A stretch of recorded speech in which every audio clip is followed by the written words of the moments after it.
ভাতের পাতে এক বাটি পুঁই শাক থাকা মানেই দারুণ পুষ্টি। পুঁই শাক হলো আমাদের সবার প্রিয় এক জাদুকরী সবজি। আমাদের দেশের বাজারে এই শাক সবসময় খুব তাজা পাওয়া যায়। এতে আছে অনেক ক্যালসিয়াম আর প্রচুর ভিটামিন সি। এর ফাইবার আপনার পেট একদম পরিষ্কার রাখতে সাহায্য করে।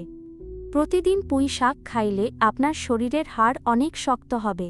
এই শাক নিয়মিত খেলে চোখের দৃষ্টি অনেক বেশি ভালো থাকে। এটি আপনার শরীরের রক্ত বাড়াতে খুব চমৎকার কাজ করে। হার্ট ভালো রাখতে আর প্রেশার কমাতেও পুঁই শাক খুব দরকারি। যারা কোষ্ঠকাঠিন্য নিয়ে কষ্টে আছেন তারা নিয়মিত এই শাক খান। এটি শরীরের রোগ প্রতিরোধ করার ক্ষমতা অনেক বেশি বাড়ায়। রান্নার আগে শাক আর ডাঁটাগুলো ভালো করে ধুয়ে নিন। পুঁই শাক দিয়ে ইলিশ মাছের মাথা রান্না করলে দারুণ লাগে। আপনি চাইলে আলু আর কুমড়া দিয়ে নিরামিষ তরকারি করতে পারেন।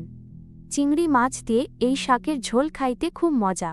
শাক রান্নার সময় খুব বেশি সিদ্ধ করবেন না। এতে শাকের আসল ভিটামিন আর পুষ্টিগুণ একদম ঠিক থাকে।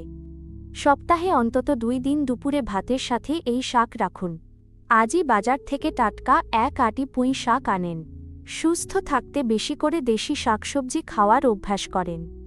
শরীর ভালো রাখতে আমাদের এই টিপসগুলো মেনে চলুন। ভালো খান আর সব সময় ফিট আর হাসি খুশি থাকেন।